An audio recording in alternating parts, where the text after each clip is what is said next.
Labai svarbus dalykas yra tinkamai prižiūrėti purkštuvą, tinkamai jį išsiplauti. Galbūt rudenį, kuriam mes dabar ruošiamės ir kaip tik ateina tas ruduo, nėra tiek aktualu, kadangi mes naudojam ne tiek daug produktų, tačiau pavasarį eilę metų ir eilę kartų kiekvieną sezoną tenka susitikti su ūkininkų pasakymu, kad jūsų produktas, koks nors graminicidas, degina žirnius. Daleiskim Fusiladas Forte, ar Agilas, ar dar kažkas. Tikrai jie nedegina. Tai yra 1000% garantijos, kad jie nedegina. Dažniausiai, tokiu atveju, mes sakom, ką naudojate prieš tai. Tai sako, ten miežius purškiau, o ko purškė? Ten sako, kokiu nors trimeriu, ar ergonu, ar dar kažko. Tada klausi, o purkštuvą ploviai?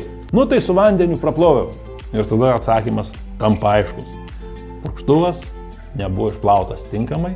Augalas, kurį purškiam, paprastai yra jautrus toms veikliosiams medžiagos, konkrečiai žirnis jautrus toms veikliosiams medžiagos, kurios naudojamas miežių ar ten kviečių purškimuose, herbicidų veikliosios medžiagos. Ir tada, aišku, matosi stresas ir neretai yra buvę ir tokių atvejų, kad pasėliai žuvo. Mums yra tekę matyti, man asmeniškai prieš kokius 5-6 metus, kada augimo reguliatorium Karix Pakruojo rajone nusipurškė 30 hektarų, augimo reguliatorium Karix, rapsai buvo nuostabus, kaip tik tinkamas laikas naudoti ir ūkininkas paskambino, jūsų Karixas man visus rapsus nudegino. Purkštuvo talpa buvo 10 hektarų, 2 tonų purkštuvas, nedidelis. Atvažiuojam ir žiūrim.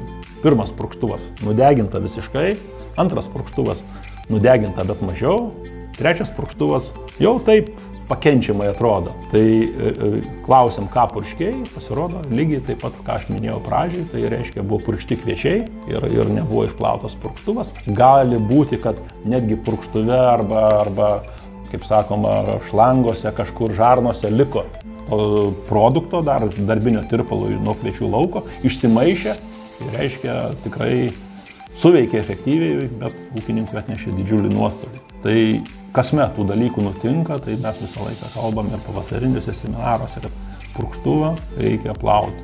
Tikrai nuostolių neišvengsi.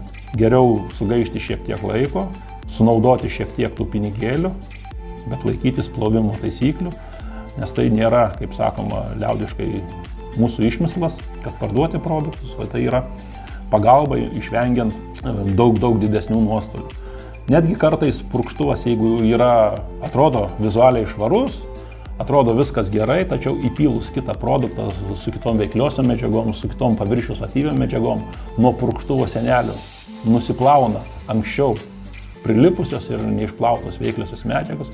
Ir netgi būna tokių atvejų, kad, sako, aš nieko nepurškiau ten, kas galėtų pakenkti, bet atsipalaidavo nuo senelio ir suveikė ir pakenkė mūsų augalams. Tada prasideda gaivinimai, amino rūgštys, stimuliatoriai ir visa kita, bet derliaus nuostoliai vis tiek jau yra neišvengiami ir bent jau kažkokia dalis to derliaus gali būti prarasta. Tai yra labai svarbu išsiplauti, tinkamai išsiplauti purkštuvą.